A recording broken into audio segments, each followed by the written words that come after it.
Hello students, next topic है हमारा difference between diamagnetic, paramagnetic and ferromagnetic substance. यानी ये सब्सटेंस होते क्या हैं, इनके बीच में क्या सिमिलैरिटी या क्या डिफरेंसेस है, वो इसमें हम स्टडी करेंगे। ठीक है, तो सबसे पहले हम ये देखते हैं कि जो मैग्नेटिक मटेरियल्स होते हैं, ये हम क्लासिफिकेशन ऑफ मैग्नेटिक मटेरियल्स कर रहे हैं। तो जो मैग्नेटिक मटेरियल्स है वो 3 टाइप के हैं यहाँ पे, mainly diamagnetic, paramagnetic and ferromagnetic. सबसे पहले देखते हैं डायमैग्नेटिक सब्सटेंस क्या होते हैं।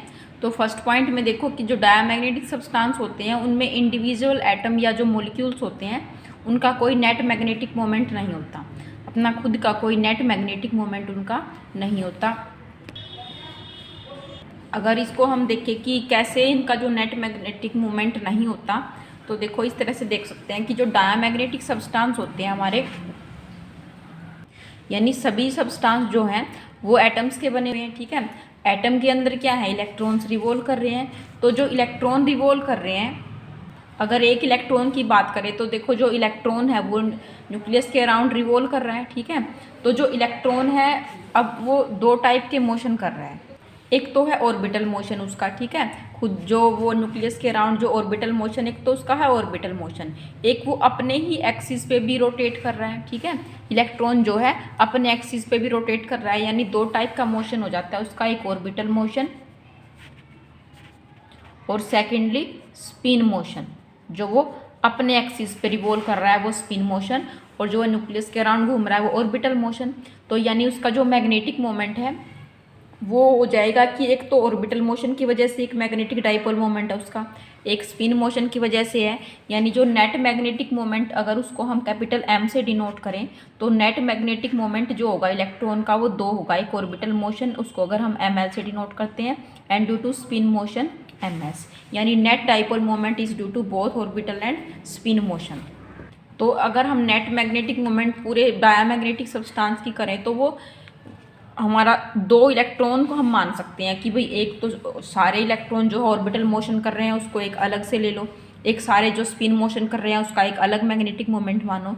तो वो दोनों क्या है, वो अपोजिट सेंस में रोटेट कर रहे हैं। ठीक है, अपोजिट सेंस मीन्स अगर एक क्लॉकवाइज है तो दूसरा क्या है, अगर एक क्लॉकवाइज है तो दूसरा एंटी क्लॉकवाइज मोशन कर रहा है। ठीक है, यानी पूरे के पूरे डायमैग्नेटिक सब्सटेंस का जो मैग्नेटिक मोमेंट है उसको हमने 2 इलेक्ट्रॉन तक सीमित कर दिया कि भाई एक जो है एंटी क्लॉकवाइज सेंस में घूम रहा है, क्लॉकवाइज सेंस में घूम रहा है, तो दोनों का जो मोशन है वो इक्वल अप है। ठीक है, इक्वल है बट अपोजिट है। अपोजिट सेंस की वजह से क्या हो जाता है, दोनों कैंसिल आउट हो जाते हैं। इस वजह से इनका जो नेट मैग्नेटिक मोमेंट है ये टोटली क्या हो जाता है, 0 हो जाता है।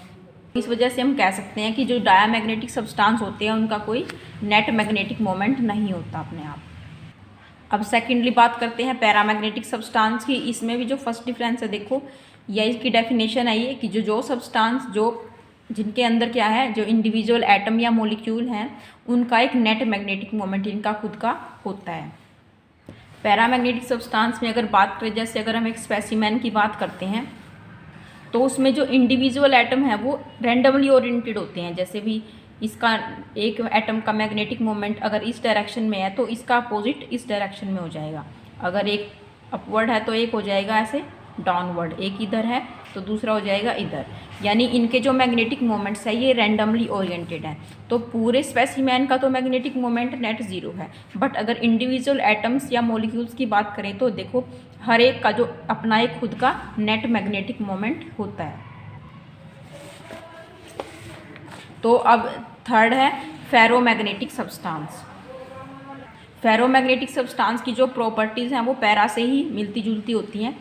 ये तो जो फेरोमैग्नेटिक सब्सटेंस है उनका भी एक नॉन जीरो मैग्नेटिक मोमेंट खुद का होता है और स्ट्रॉन्गली होता है, पैरामैग्नेटिक से भी ज़्यादा स्ट्रॉन्गली रैंडमली ओरिएंटेड होते हैं इनके इंडिविजुअल एटम्स। ठीक है, अब सेकंड डिफरेंस देखते हैं ये कि जब सेकंड डिफरेंस ये है, जो डायमैग्नेटिक सब्सटेंस होते हैं इनको भी जब भी हम एक्सटर्नल मैग्नेटिक फील्ड के अंदर रखते हैं तो वो मैग्नेटाइज हो जाते हैं, ये जो यानी कि मैग्नेटाइज हो जाते हैं। ठीक है, सेकंड पॉइंट को दोबारा देखते हैं कि जब भी इन सब्सटेंस को हम एक्सटर्नल मैग्नेटिक फील्ड के अंदर जब हम रखते हैं तो ये मैग्नेटाइज हो जाते हैं, फीबली मैग्नेटाइज हो जाते हैं। फीबली मैग्नेटाइज मीन्स थोड़े से मैग्नेटाइज हो जाते हैं, पूरी तरह नहीं होते।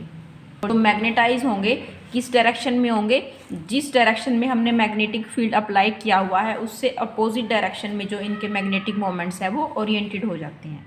इनको देखो ऐसे समझ सकते हैं कि जब भी सब्सटेंस को हम मैग्नेटिक फील्ड के अंदर रखेंगे, अगर मैग्नेटिक फील्ड इस डायरेक्शन में है हमारा, ठीक है, तो जो पहले रैंडमली ओरिएंटेड जो मैग्नेटिक मोमेंट्स होते हैं तो वो क्या होते हैं, अब एक पर्टिकुलर डायरेक्शन में अलाइनमेंट हो जाती है उनकी। जैसे मान लो इस डायरेक्शन में सभी इलेक्ट्रॉन का जो मैग्नेटिक मोमेंट है वो इस डायरेक्शन में अलाइनमेंट हो गया, ठीक है। तो opposite to the direction of magnetic field की डायरेक्शन ये है और मैग्नेटिक मोमेंट्स की डायरेक्शन ये है, अपोजिट डायरेक्शन में ये क्या होते हैं, मैग्नेटाइज हो जाते हैं। सेकंड पॉइंट जो पैरामैग्नेटिक सब्सटेंस में है उसमें क्या है कि जो पैरामैग्नेटिक सब्सटेंस को जब हम एक्सटर्नल फील्ड के अंदर रखते हैं तो ये भी फीबली मैग्नेटाइज हो जाते हैं थोड़े बहुत, लेकिन उसी डायरेक्शन में अलाइनमेंट होगी जिस साइड हमने मैग्नेटिक फील्ड अप्लाई किया हुआ है। जैसे डायमैग्नेटिक, इस पॉइंट में देखो कि when the substance are placed in external field they get feebly magnetize in a direction opposite to magnetizing field, ठीक है। और यहाँ पे लिखा हुआ है they get feebly magnetize in the direction of magnetizing field. अब जो फेरोमैग्नेटिक सब्सटेंस की बात करते हैं, इस पॉइंट में जो फेरोमैग्नेटिक सब्सटेंस है ये क्या होते हैं, ये एक्सटर्नल फील्ड में रखने के बाद स्ट्रॉन्गली मैग्नेटाइज हो जाते हैं, ठीक है। तो यानी पैरामैग्नेटिक की तरह बिहेव करते हैं बट स्ट्रॉन्गली मैग्नेटाइज हो जाते हैं। थर्ड पॉइंट देखो बच्चों, when suspended in uniform magnetic field they set their longest axis perpendicular to direction of field. इसका मीनिंग क्या है कि जब भी हम डायामैग्नेटिक सब्सटेंस के पीस को हम मैग्नेटिक फील्ड के अंदर रखते हैं, तो जैसे हमने एक बार मैग्नेट की तरह एक डायामैग्नेटिक सब्सटेंस की शेप का एक बार ले लिया, ठीक है, एक पीस ले लिया और उसको हमने कहाँ रखा, मैग्नेटिक फील्ड के अंदर रखा, तो उनका जो लॉन्गेस्ट एक्सिस है वो परपेंडिकुलर टू फील्ड हो जाएगा। देखो इसको इस तरह से देख सकते हैं, सपोज ये हमारा है एक बार मैग्नेट नॉर्थ पोल और ये है इसका साउथ पोल, ठीक है। तो यहाँ पे हमने मैग्नेटिक फील्ड क्रिएट कर रखा है। एक स्पेसिमेन ले लिया हमने डायामैग्नेटिक सब्सटेंस का,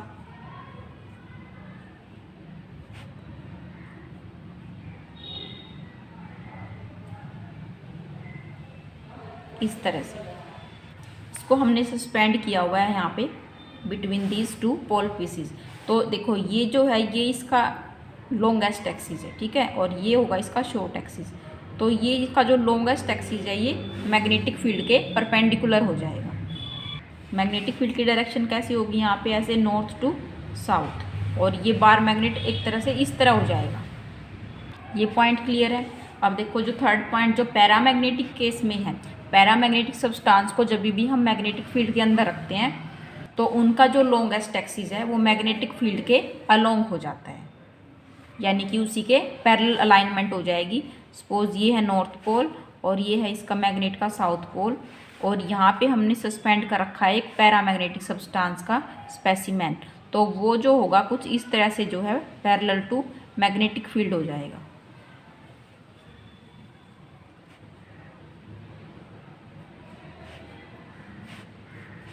ये हमारी हो जाएगी मैग्नेटिक फील्ड की डायरेक्शन, और पैरामैग्नेटिक सब्सटेंस इसी के अलोंग अलाइनमेंट उसकी हो जाएगी।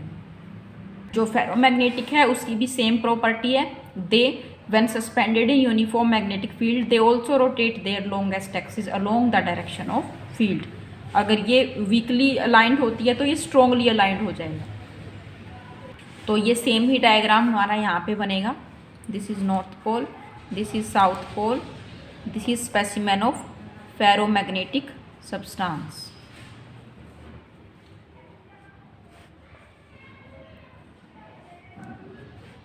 तो इस तरह से इसका डायग्राम बना सकते हैं।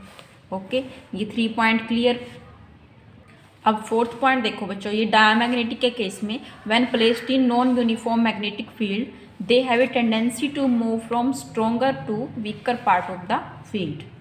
ये क्या कहना चाह रहे हैं कि जब भी हम एक डायामैग्नेटिक का स्पेसिमेन ले ले, जैसे कोई लिक्विड ले ले हम सब्सटेंस डायामैग्नेटिक, और उसको हम नॉन यूनिफॉर्म मैग्नेटिक फील्ड के अंदर रख दें, ठीक है, तो क्या होगा, उसके पास उसकी टेंडेंसी है, वो कोशिश करेगा कि वो स्ट्रॉन्गर रीजन से वीकर रीजन की तरफ चला जाए। देखो अगर हमारे पास सपोज ये हमारे पास एक लिक्विड है डायामैग्नेटिक सब्सटेंस का और इसके अंदर लिक्विड है, ठीक है, तो जब भी हम इस स्पेसिमेन को नॉन यूनिफॉर्म मैग्नेटिक फील्ड के अंदर रखें, सपोज ये पोल पीसीज है, ये N and this is S, तो अगर ये पोल्स की बात करें तो यहाँ पे मैग्नेटिक फील्ड स्ट्रॉन्ग है और in between north and south यहाँ का जो रीजन है यहाँ पे मैग्नेटिक फील्ड क्या है, वीक है। तो ये हमने देखो यहाँ पे रखा हुआ था, ठीक है, सपोज हमने ये अभी रखा ही है जस्ट, तो रखने के बाद क्या होगा, इसकी टेंडेंसी क्या है कि यहाँ पे ये स्ट्रोंगर टू वीकर रीजन की तरफ चला जाएगा, यानी स्ट्रोंगर रीजन पोल है यहाँ पे, यहाँ से चल के ये बीच में इकट्ठा होना प्रेफर करेगा इस तरह से। क्लियर ये चीज़, यानी अगर ये की शेप पहले इस तरह थी तो ये इस तरह की शेप को ले लेगा। ऐसे ही पैरामैग्नेटिक के अंदर क्या होता है, इसका अपोजिट, बिल्कुल जैसे डायमैग्नेटिक है इसका अपोजिट हो जाएगा कि जब भी एक पैरामैग्नेटिक लिक्विड को हम नॉन यूनिफॉर्म मैग्नेटिक फील्ड के अंदर रखेंगे तो उसका जो लिक्विड है वो वीकर से लेके स्ट्रोंगर पार्ट की तरफ अलाइनमेंट होने की कोशिश करेगा। तो this is north and this is south. यहाँ पे N और S पे ज़्यादा मैग्नेटिक फील्ड है और यहाँ गैप ज़्यादा है, तो यहाँ क्या है, वीक मैग्नेटिक फील्ड है, तो ये वीक टू स्ट्रॉन्ग चले जाएंगे।